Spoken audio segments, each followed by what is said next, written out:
What if healing doesn't begin with control or suppression or trying harder? What if it begins with something much simpler? Feeling safe inside your own body again. For many people, that idea feels strange, almost unsettling, because safety is rarely part of the medical conversation.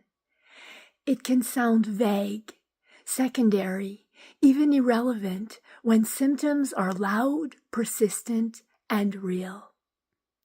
And yet, underneath nearly every autoimmune journey, there is one quiet, unspoken question. Can I trust my body? Most of us were never taught to ask that. We were taught to monitor, manage, intervene, stay alert, to treat symptoms as signs that something is about to go wrong. Over time, something shifts. The body is no longer felt as home. It becomes something to supervise. Sensations become something to interpret quickly. Stillness becomes suspicious. Ease feels temporary. And what's important to see is this: that shift doesn't begin with symptoms. It begins the moment the body is framed as an adversary. When illness is described as self-attack, even metaphorically, it changes the relationship between you and your body. Words shape perception. Perception shapes response, and response shapes physiology. This doesn't happen because you consciously believe the words. It happens because your nervous system listens for danger long before your mind evaluates meaning.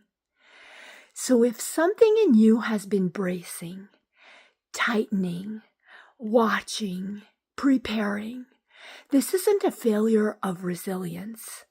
It's intelligence responding to a story that positions your own body as dangerous. You've likely been told that your immune system is attacking you. Those words are usually delivered clinically, sometimes gently, often quickly, followed by a plan to suppress or control the response. The implication is clear.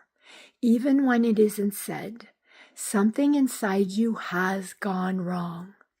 Your body cannot be trusted. You must stay vigilant. If you felt fear when you heard that, that totally makes sense. Because the moment the body is framed as the enemy, the system has no choice but to stay armed. Language matters more than we realize, especially to the nervous system. When the body is described as attacking itself, a subtle but powerful shift occurs. What was once home becomes territory, something to watch, something to manage, something that might turn against you at any moment. Over time, this doesn't just shape treatment, it shapes identity. You may notice yourself constantly scanning, second-guessing sensations, relying more on external authority than your own inner knowing, and living with a quiet sense of alertness even on good days. This isn't weakness, it's intelligence responding to perceived danger. I know this pattern intimately. There was a time when being in my body felt unbearable, not because I didn't understand what was happening, but because I didn't want to feel it. My instinct was to escape sensation as quickly as possible. One day, instead of pushing through or numbing out, I paused. I sat down and practiced mindfulness. not to make the pain go away, but just to stay. Nothing changed physically, but something else did. The fear softened, the urgency quieted, and I realized I had been treating my body like something to survive rather than something to listen to. I didn't heal that day, but I stopped fighting, and that changed everything, because it was the first time my body was no longer the enemy in the room. So, what if the story is incomplete? What if the immune system isn't attacking you? What if it's responding exactly as it was trained to, based on signals of threat learned long ago? In other words, what if this isn't malfunction, but misinformation? The immune system does not act randomly.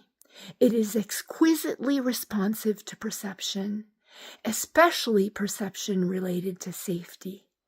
It reacts not only to pathogens, but also to internal alarms, stress signals, and cues of danger that live far beyond conscious awareness. This doesn't mean symptoms are in your head. It means the body is responding to what it believes is necessary to protect you. Protection, when it goes on too long, can look like attack. Think of a smoke alarm that goes off every time you cook. The alarm isn't broken. It's doing exactly what it was designed to do based on overly sensitive thresholds. Autoimmune responses can operate in a very similar way. At some point, the system learned that heightened vigilance was required, that standing down wasn't safe, that rest might be risky. This learning often happens slowly, through stress, through emotional suppression, through trauma that has no space to resolve, through roles that required endurance over expression, through identities built around being strong. The body adapts, not because it's defective, but because it's intelligence. And when survival becomes the baseline, everything reorganizes around it.